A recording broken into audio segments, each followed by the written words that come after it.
Olá, meus alunos, bem-vindos ao canal. Para você que não me conhece, eu sou Margarete Werneck. Se você está matriculado na Faculdade Sudamérica, a nossa disciplina da aula de hoje é Fisiologia Humana. O nosso tema é Fisiologia do Sistema Respiratório. Nós já vimos anteriormente, estudamos a anatomia do sistema respiratório, estudamos também a anatomia e a fisiologia do sistema cardiovascular e vimos essa interação entre o sistema cardiovascular e o sistema respiratório. Estudamos também na nossa etapa sobre metabolismo as funções dos gases oxigênio e dióxido de carbono no metabolismo celular. Para seguir a aula de hoje, você precisa realizar um estudo de nivelamento sobre gases e tensão superficial que está no material de vocês.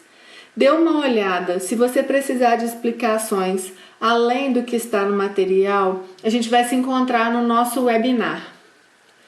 No sistema respiratório, nós já estudamos a anatomia.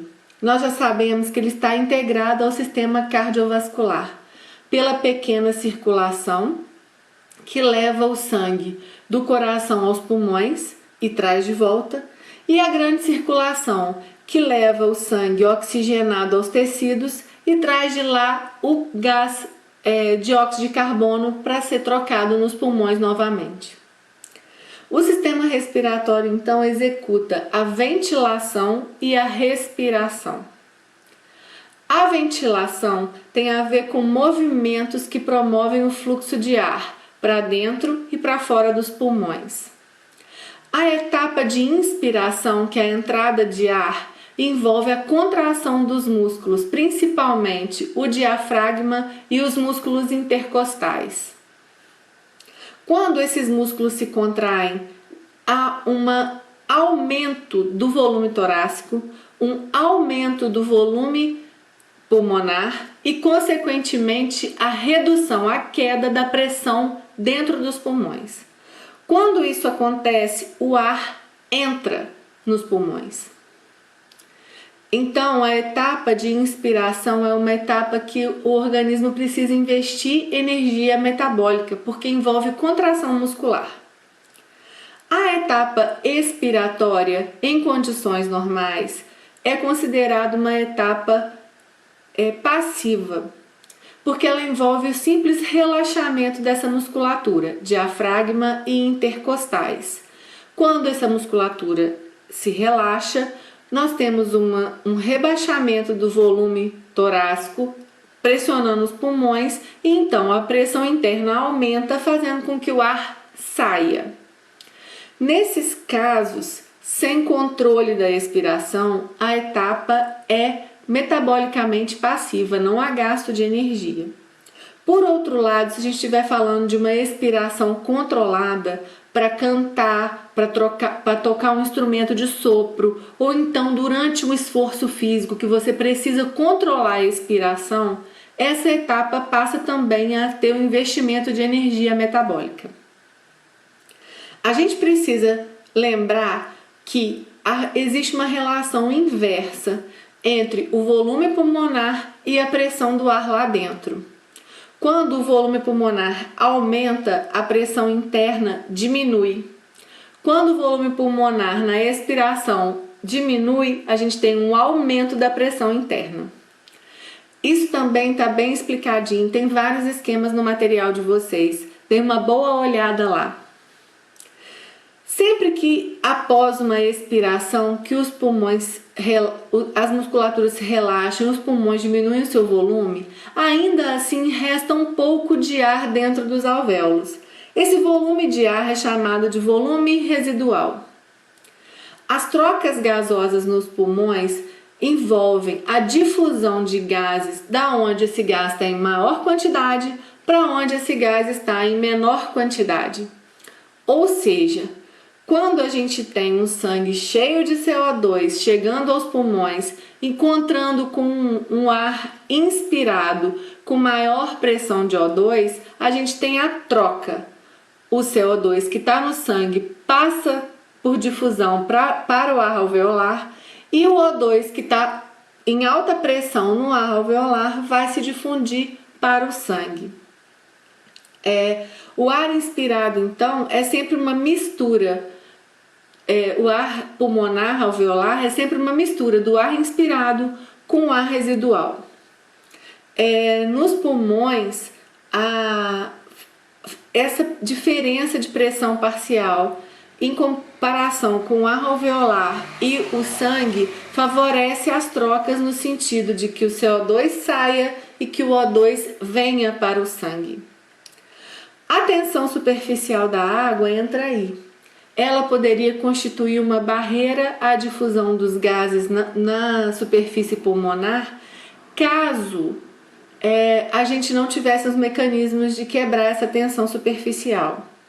O ar contém vapor de água e as próprias células, a própria árvore respiratória produz fluidos para umidificar a passagem do ar. Então, a gente produz nas células alveolares substâncias que são capazes de quebrar a tensão superficial da água. E aí impedindo que essa água se torne uma barreira ou então promova o colabamento dos alvéolos. É interessante a gente lembrar que quando a gente escuta falar assim, o bebê nasceu prematuro e não estava conseguindo respirar direito, é devido a essa incapacidade da produção dos surfactantes que a água presente nos fluidos pulmonares e também presente no vapor de água do ar se torna uma barreira à difusão dos gases. 99% do oxigênio transportado pelo sangue é transportado pela hemoglobina. A gente chama essa hemoglobina ligada ao oxigênio de oxihemoglobina. Quando essa oxihemoglobina chega aos tecidos carregando o oxigênio, essa pressão de oxigênio então vai ser maior no sangue e menor nos tecidos. E o do CO2 ao contrário, vai ter muito CO2 no tecido e pouco CO2 no sangue, favorecendo as trocas reversas. O oxigênio tende a ficar nos tecidos e o CO2 tende a difundir para o sangue. O CO2, por seu lado, é transportado pelo sangue 10% dissolvido no plasma, cerca de 20% ligado à hemoglobina, que a gente vai chamar de carboxihemoglobina, e 70% na forma de bicarbonato. Essa forma de bicarbonato é importante para o tamponamento do pH sanguíneo, que a gente vai ver em outra hora. Quando acontece o rebaixamento do pH sanguíneo durante um exercício físico, por exemplo, a gente tem um favorecimento da curva de dissociação da hemoglobina. Que é isso? A gente tem uma tendência maior ainda de que o oxigênio presente no sangue se difunda para os tecidos, favorecendo a oxigenação tecidual. O controle da respiração depende dessas pressões parciais de O2 e CO2 no sangue. É um controle complexo. Nós até conseguimos reter a respiração, os movimentos de ventilação durante certo tempo.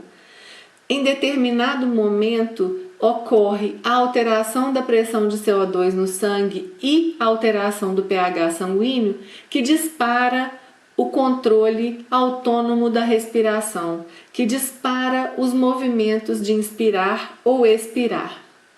A gente consegue até ampliar esse tempo de controle da respiração. É o que fazem, por exemplo, os atletas de mergulho em apneia, os atletas que se defendem como mecanismo de defesa, por exemplo, atletas de surf de ondas gigantes, que tentam conseguir controlar esses movimentos respiratórios por um período um pouco maior para executarem essas modalidades esportivas. No mais, tem bastante material para vocês lerem lá na plataforma. Se você assistiu às aulas até o momento e gostou das explicações, deixe o seu like e nós nos vemos na próxima. Hoje era isso que eu tinha para falar para vocês. Um abraço, até mais!